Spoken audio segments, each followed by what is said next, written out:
Gaibandha UP chairman সহ বালু মহাল প্রতিরোধ কমিটির বিরুদ্ধে মিথ্যা অপপ্রচারের বিরুদ্ধে মানববন্ধন। বিস্তারিত তথ্যচিত্রে মোহাম্মদ শুভ ইসলাম, গাইবান্ধা প্রতিনিধি।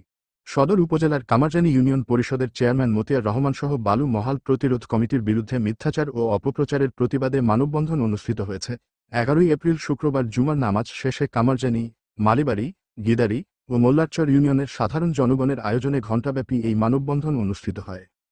মানববন্ধনে বক্তব্য রাখেন কামারজানি ইউনিয়নের ইসলামী আন্দোলনের সভাপতি মোহাম্মদ মাজু আহমেদ, বিএনপি সাধারণ সম্পাদক মোহাম্মদ কামরুজ্জামান পাপুল, ইউনিয়ন জামায়াতে ইসলামীর সভাপতি মোহাম্মদ বকুল হোসেন, বালু মহাল প্রতিরোধ কমিটির আহ্বায়ক মোহাম্মদ ইকবাল হোসেন, যুগ্ম আহ্বায়ক মোহাম্মদ আফসার আলী বিডিআর, সামাজিক উন্নয়ন পদক্ষেপ নির্বাহীর পরিচালক এম সাদ্দাম হোসেন পবন, বিএনপি নেতা মোহাম্মদ খাজা মিয়া, ইউপির সদস্য সেকেন্দার আলী, ইউপির সদস্য মোহাম্মদ সদরুল কবির আমুর, ইউপির সদস্য মোহাম্মদ নুরুন্নবী মিয়া, ইউডিসি উদ্যোক্তা মোহাম্মদ মাহবুবুর রহমান, মোহাম্মদ মমিন মিয়া, জামায়াতে ইসলামীর নেতা মোহাম্মদ আল আমিন প্রমুখ।